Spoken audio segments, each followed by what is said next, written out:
All right, folks, we're joined by Raptors guard Malachi Flynn.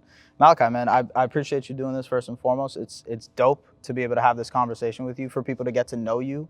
Do you recognize the gym that we're in right now? Yeah, of course, man. That's where me and Scotty came out for the Pro-Am and put on a good show. Of course. Definitely a good time. Did you know it was 88 combined points? Nah, I didn't. Yeah, you guys cooked, bro. Yeah, nah, it was fun. Originally, it was just me, and I'm like, man, let me see if somebody will come play with me. So I hit up Scotty. Scotty always ready to hoop, so he came out, made it even crazier. Rookie of the year coming back, so it was a good time. Pro-Ams aren't that popular here, but back home where you're from, Pro-Ams are like, it's like such a lifeblood of what basketball is, right? What do you think it is about you and the Pro-Am? Because I don't know if you know this, but you have a nickname, Pro-Am Malachi. People call you Pro-Am Malachi. Every time they see you going off, they say Pro-Am Malachi. So, like, you've dropped 73 points at the crossover, the 88 points here, obviously, with you and Scotty.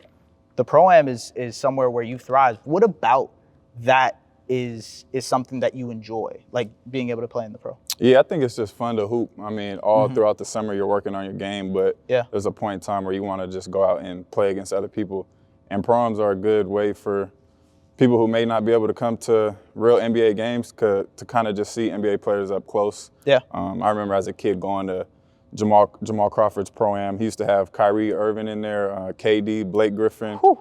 Just the names that he came was crazy to see, and you're sitting like 5 rows up, and it's just a good feeling as a kid. So for me, witnessing that, I wanted to kind of do the same thing for other kids coming up. You go to a bunch of places. You went to the Drew this summer. You end up hitting up a bunch of different cities to do Pro-Ams. Is that something as a part of like your summer training, if you will? Is it a way for you to get reps? Yeah, it's just fun. I mean, just going around different places and playing, I think that's the biggest thing. Obviously, you can be at home playing, but it's fun to get in front of a crowd and just go out there and just do what you've been working on. Obviously, it's not a real NBA game. You're just going out there and just playing for fun, just doing whatever you worked on. Do you think that freedom allows you to just like play whatever, like just try anything? Does that like help you in any way when it comes to trying to work on stuff in the summer, trying to develop? Yeah, absolutely. I think that's the place for it. I mean, you go out and do what you've been doing like working the on summer stuff, right? And just kind of trying stuff in the Pro-Ams, and it turns out to be to good events. It's always good crowds, especially Drew League. Right. The Pro-Am, Toronto came out and showed super love. So those 3 places were fun. It would be dope to have more Pro-Ams, man. I think we got to. Yeah. You mentioned Jamal Crawford earlier. He's such a big part of Seattle basketball, Washington basketball. There's so much talent from that area. You mentioned yourself, Paolo, DeJounte Murray, Isaiah Thomas. Like the list goes on and on. What is it about Seattle that sort of like breeds a bunch of hoopers? What do you think it is about the culture there that just makes a lot of basketball players? Yeah, I think it's really just the culture. We got guys, Seattle, Tacoma, Federal Way, everywhere around that area. Everybody is connected with each other. They're playing. The older guys are still giving back. Jamal Crawford will be in the gym with us still playing. Isaiah Thomas will be in the gym. Spencer Hawes, like the list goes on and on from the top guys all the way to the younger guys. So for the younger guys, it's just our job to kind of keep it pushing, moving forward, and look out for the high school guys and just keep it going. Right. That's awesome, man. I know you have a personal relationship with IT and what he's done. I think both of you guys, like obviously he's an undersized guard, you're an undersized guard. What is it that he's maybe told you, advice that he's given you that's helped you in your career so far? Yeah, I mean, I think it's simple, but just keep going. Like at the end of the day, there's only so much you can control. Yeah. But as long as you put the work in, I think it'll always show. And even himself, he's had a up and down career as far as maybe not playing as much in one spot or just different situations. And when he got his opportunity, everybody's seen what he did with it. So just seeing his story, even from high school, college to the NBA, it's motivation for sure to just keep going. Yeah, absolutely. You grew up, like you said, Tacoma. You got the sweater on right now. You were the youngest of 7 children. There's the NBA draft photo that they use. I don't know if you've seen it before, but look, I'm the youngest of 3, so like I sort of relate to being the youngest, but not youngest of 7. That's wild. I have to ask you, how did that help you in terms of growing up, your upbringing? How did that kind of mold you into the type of guy you are now? I mean, it's huge. I mean, I always say I wouldn't be who I am if it wasn't for them, obviously.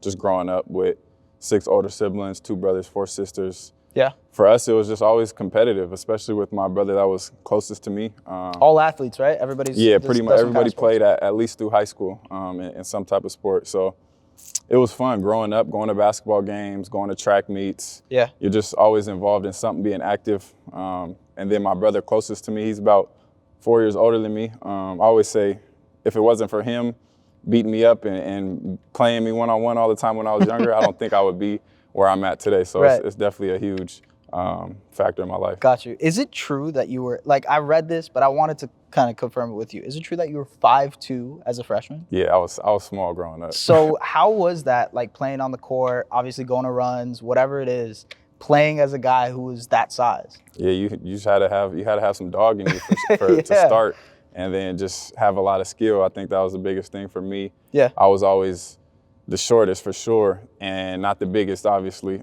So just trying to be able to shoot, be able to pass, and then most importantly, just have that dog in you where you're not backing down from nothing. Right. You had a growth spurt, obviously, ladies and gentlemen, obviously. Yeah. You're 6'1", 6'2" now. You obviously, as you got older and as you got taller, the competition around you also got older, also got taller. How is it, as a guy who's been undersized, like I mentioned earlier with IT, what are the kind of adjustments you have to make to your own game? And on top of that, like, what is the advice you would give to someone else that's maybe also that undersized guard, especially with the way the league is going now with a bunch of size, positionless basketball? Like, what kind of advice would you give to an up-and-coming guy that's maybe in your position or was in your position? I think, one, just study the guys who are doing it ahead of you. For me, I was always watching the guys that are about 6'2" and under when I was in high school, college, even now, just seeing the different ways they could still be effective at their size. And then just work on your craft. I mean, that's the biggest thing at the end of the day is if you work on your craft and be consistent at it, then I think you'll see the results. Right. When it comes to, like, the adjustment, like, just from a spatial awareness type of thing, like, we're on a court right now, when it comes to being that size, being a guy who's, like, having to see through giants, right, making the pep plays, trying to find, like, different pockets to be able to fill, right, making yourself skinny to be able to get through a pick and roll type of thing, what are some things that you think you've learned over the last couple of years that maybe you didn't know when you were in college for the first, 2 or 3 years? I think just learning different angles. I think I've always been smaller, so growing up, I've always been used to being one of the shorter players on the court, and I think obviously it's a different level at the NBA. Guys are much better athletes and things like that, but it's just finding ways, the angles, using your body so they can't use their athleticism to, you know what I mean? So just finding different ways and using angles, and I think, again, just watching other guys and then putting your own little twist on it. I kind of want to stay on this topic because you ended up being a Defensive Player of the Year in college. Doing that as someone that's undersized is it's like being able to guard at the point of attack, hound ball handlers, all that stuff is so tough. I just want to know, what is it that, like, was there a switch in you, or was that defensive impact type of thing always there? I think the ability was always there. I think in college, I think my last year, I definitely took it up a notch and understood what it was going to take to get to the next level. Right. And I think San Diego State as a whole does a great job of teaching defense. I mean, they still locking guys up. They just won the conference tournament. Shout out to them. So, but that year, just really doing what I could, you know what I mean? Using my foot speed, getting in passing lanes, getting a lot of deflection, getting steals, picking up full court, just making it tough on guys. So I think I really locked into that my last year of college. Out of high school, you went to Washington State, spent 2 seasons there, and then decided to switch over to San Diego State. What was that process like, making that decision to go away from home? And I guess at the end of the day, what was that decision based on? Yeah, coming out of high school, really didn't have too many looks. So the decision to go there wasn't really too hard. I wasn't really worried about home or not. It was just kind of one of the best options I had. Gotcha. And then I had a good 2 years, and we weren't winning very much though, and I just felt like I wanted to be in a spot that could win. So decided to talk to my family, obviously, and decided to open up after my sophomore year. And San Diego State it fit perfect. While I was redshirting, they had a great strength and conditioning program. They had great programs on the court, so it just felt like at home. You know, Steve Fisher, been coaching them for 20 years, and he's still around every day. So when I went and visited the school, it just felt like the right place. Looking back on it now, and obviously you've been to two different programs in college now, I've always wondered this myself. How much do you think the actual program and school you go to impacts the type of player you end up being? Because there's different programs that'll teach you different tactics or have different schemes that they're going to run. Obviously, Syracuse is known for like the zone defense, right? Yeah. What do you think is the difference between going to one, obviously going to Washington State versus San Diego State? I think it matters. I think it matters more of the situation that you'll be in, not so much the name of the school or how big the school is, like what conference they're in. Right. So I definitely think it matters, but I think at the end of the day, it's definitely going to be on you. Obviously, you need help. You can't do nothing by yourself, but you got to be self-motivated. You got to be willing to put the work in, and then that's whatever school you go to, they just kind of help you along with that. Right. So you get drafted, 29th overall in the 2020 draft. That draft, to me, is always a strange one because it was the pandemic year, right? There was so much uncertainty going through that. From your perspective, there was no summer league. There was really none of the things that most draft prospects and most draft classes are used to. Was that jarring for you? Was it an adjustment to be like, oh, this isn't the way that I thought it would be? Yeah, it was weird. I was in Vegas pretty much the whole time, and the draft kept getting pushed back. Right. So they would say it was going to be in August, then Then it was September, then it was October. It didn't end up being until November. So we was out there for a long time. That's a long time in Vegas. Yeah, we was in Vegas working out at Impact for a long time. Probably ended up being like 4 months. So pre-draft was super different, but it was a time to just get better. That's how I looked at it at the end of the day. The bubble was going on, and so there's just things out of your control that you can't waste your time on. So for me, it was just trying to get better. And then it was weird too because teams didn't really want to come out because of COVID and there was really no workouts. So I did a couple like 1-on-0 workouts and just tried to do the best I could to look good in that and just ended up going with it. Did you know on draft night that Toronto was an option? Like, did you know that going in that, okay, maybe this is kind of the spot we're going to be landing? Or were there multiple teams that kind of were looking at you? They were definitely one of the more better possibilities. They were one of the few teams that came out to Vegas. Masai and Bobby came out and watched me do a 1-on-0 workout, and Fred and Kyle had actually came to Impact too, so I was working out with them before I even got to the team. We did like a couple workouts at Impact, which was real cool. So obviously the interest felt real, but you never know on draft night. You hear all the stories of people saying they're going to do this and it don't happen. But Toronto kept their word. They said they would probably take me if I was still available at 29, and they did. So I was definitely thankful. So you mentioned Kyle and Fred. You obviously have a relationship with them. You spent your first season behind both of them, kind of learning, figuring things out. What are some of the things that you picked up from, whether it be from Kyle or from Fred over the last couple of years, that you kind of keep in the back of your mind? I think just the leadership and just the daily work that it takes. Really not taking too many days off or even plays off in games. You got to really be dedicated. You got to love it. Those two put in a lot of work. They show their craft on the court, off the court. So just seeing the way they work and the way they lead teams, I think is something I picked up on. Do you ever wish you had a normal rookie season? Because like Tampa, right? The draft process.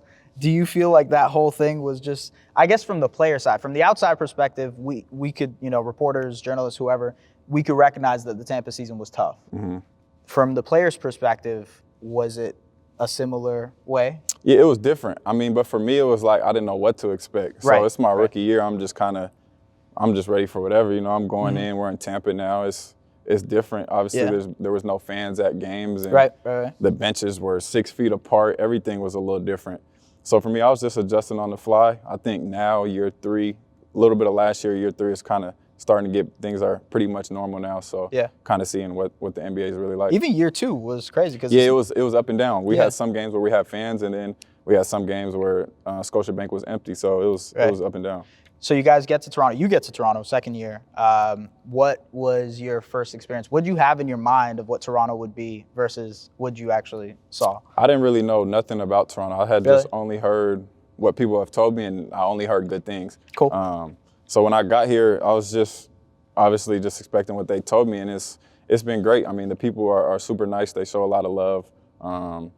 it's a lot to do in the city, so I like Toronto for sure. You have bounced back, at least in the first couple of seasons, you bounced back and forth between the G League and the NBA, in and out of the rotation, obviously, as well. But the thing that catches my mind is how the Raptors use the 905. And obviously they have players before you, Fred, Pascal, Boucher, right, that have actually been in the 905 system.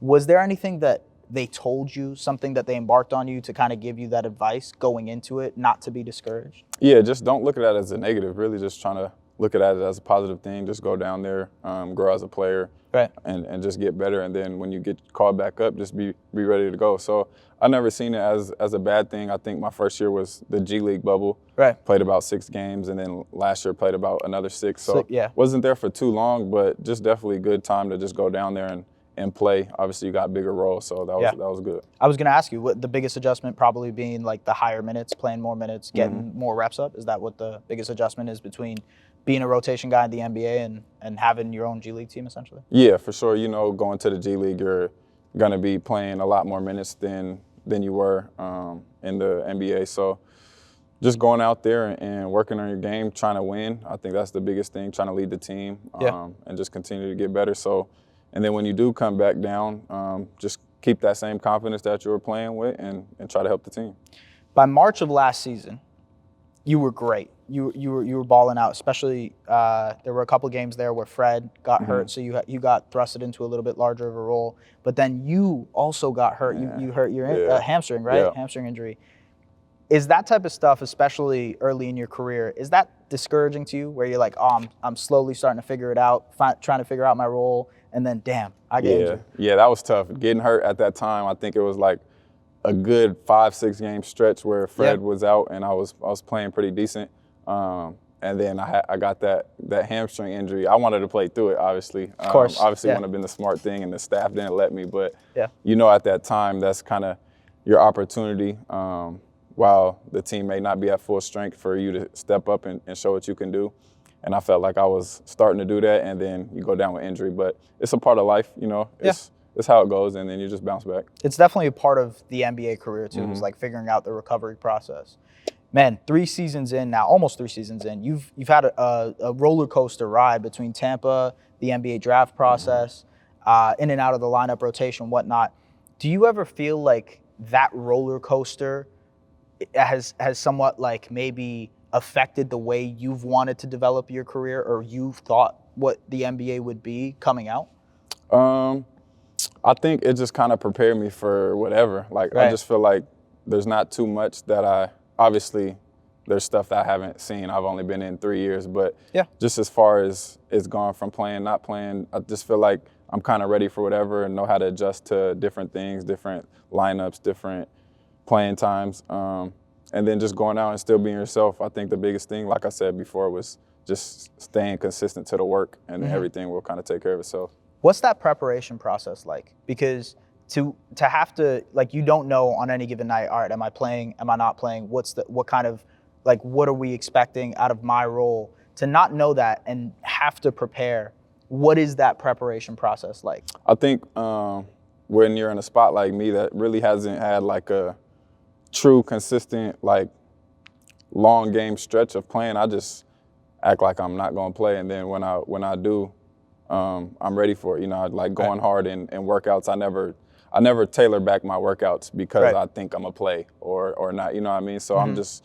going into it, getting a good workout in, day of games, day before games, whatever the case may be. And then when you get on the floor, just go play confident and go from there. Playing with that expectation that, like, hey, anytime I could get thrust in there. Yeah.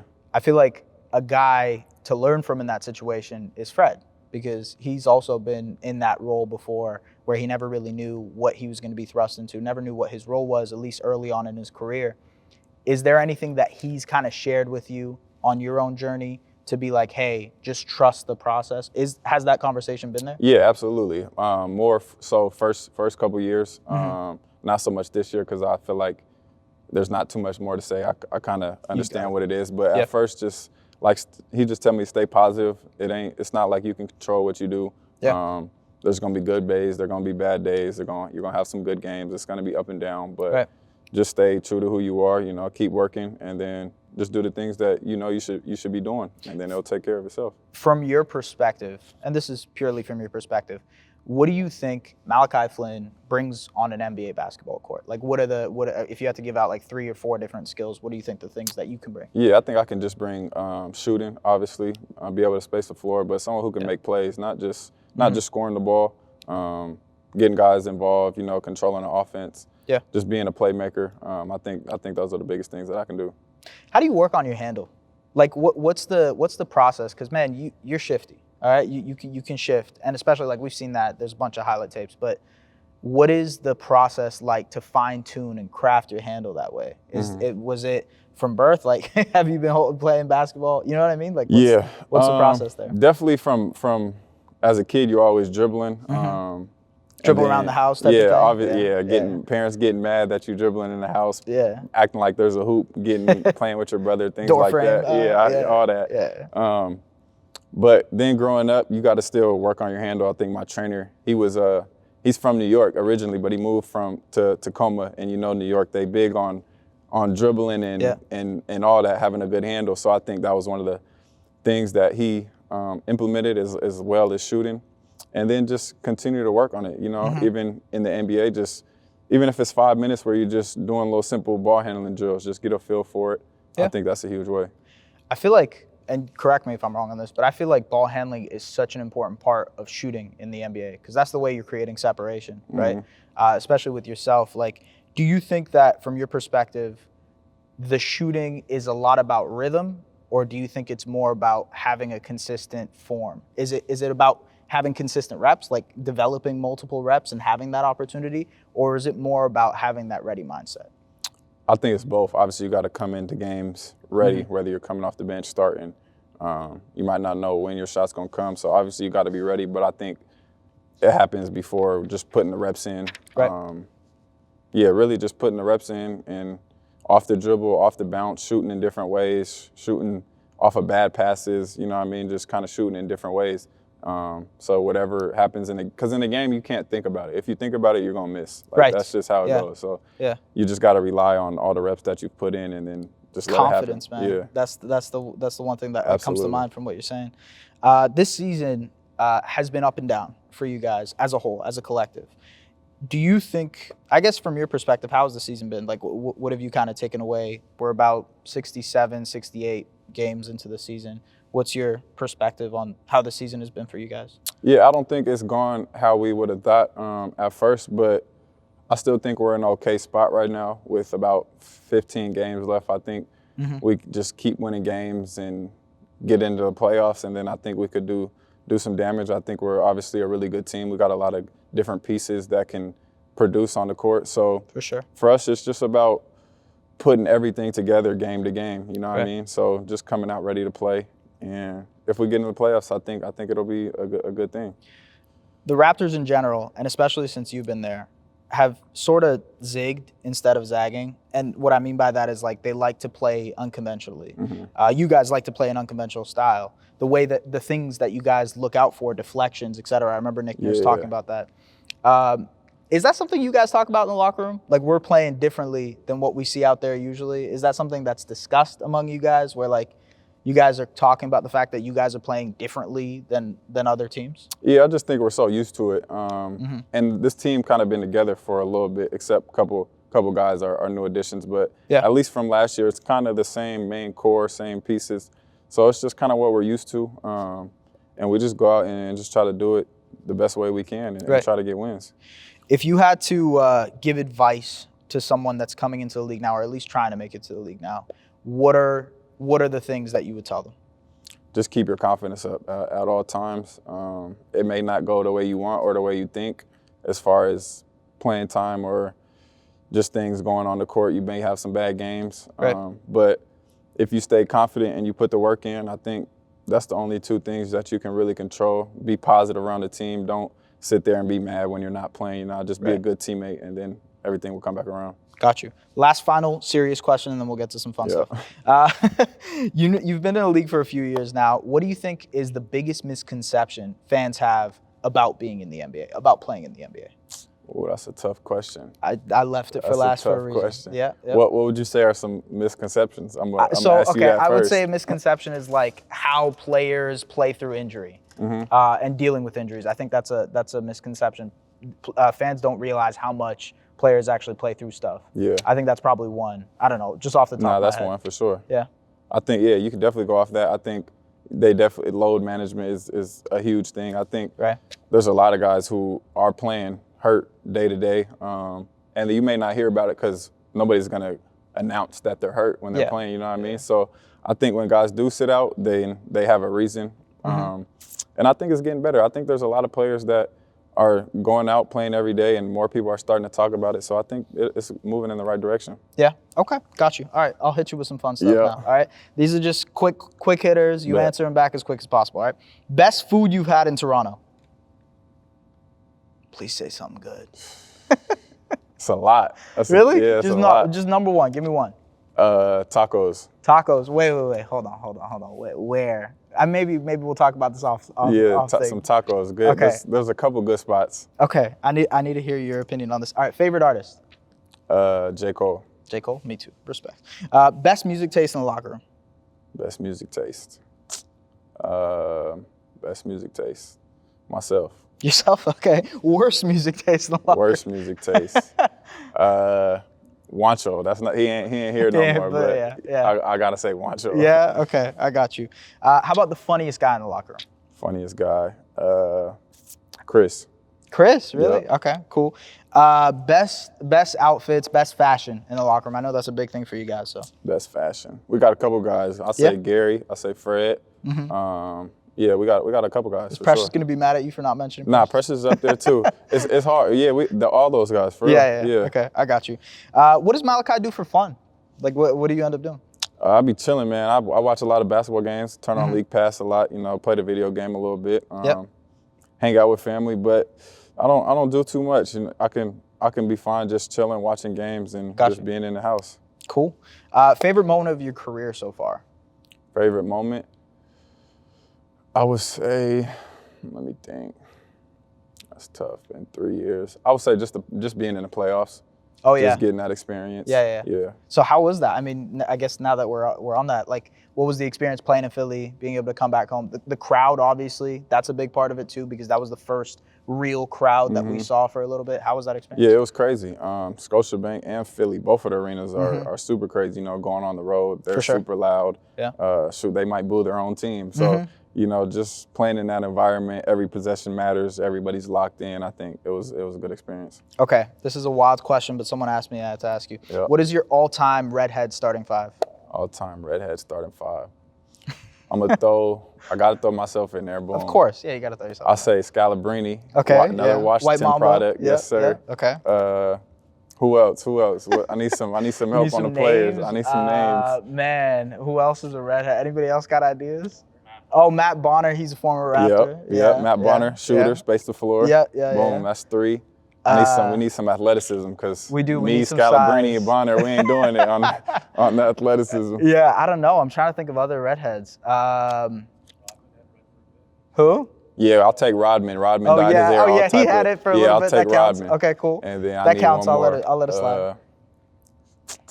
Trying to think. Just throw Carrot Top in there. Blake Griffin. Tough. Oh, Blake Griffin. Yeah, Blake. Yeah, Blake. Yeah, gotta have Blake in there. Okay, cool.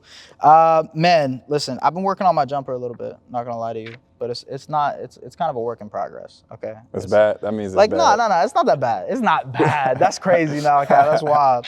But it's a work in progress. So I just want to help me out with my form. Okay, I'm gonna get to the free throw line. You just kind of show me what I'm doing wrong. Got you. Okay. All right, bud. Say less. Let's do it. Yes, sir. Okay. Hold on. Let me take the jacket off. I gotta show take the that full... off. You need to be loose. Yeah. You gotta show the full form. Yeah. Let's see. Let's see what you got. Okay. Listen, I'm telling you, it's not that bad. They gassing me right now. It's not that bad. Okay. All right. Cool. Oh yeah, no, that ain't bad. That ain't bad. It's not too crazy, You just gotta right? follow through. Feel me? Flick the wrist. Yeah. Flick the wrist. Keep the elbow in. Listen, man, I was the undersized guard too. I just didn't grow to 6'1", right. man. I just didn't get the growth spurt, bro.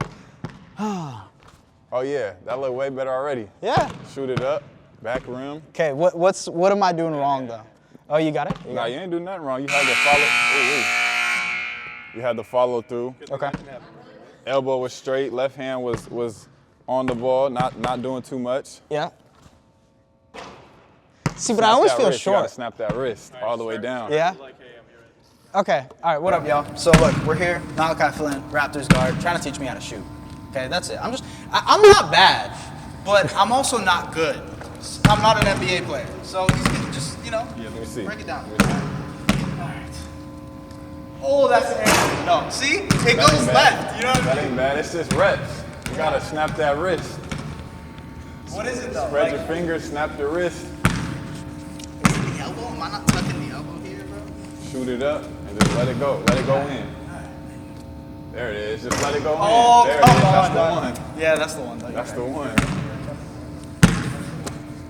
We were playing horse earlier. You probably beat it. There you go. Look, just let it go in. There you go. Do you aim back rim or do you aim anywhere specific? I just let it go. Yeah, yeah. Yeah, I just let it go. Why am I even asking? NBA player asking if he does back rim. That's two in a row now. There you go. Okay. Let's go! Thank you, Malachi. Yes, sir. Of course. No, I appreciate you. Yes, sir. All right. Yes, sir. Thanks for watching. If you like this video, hit that subscribe button and make sure to check out our other NBA videos as well. Take care.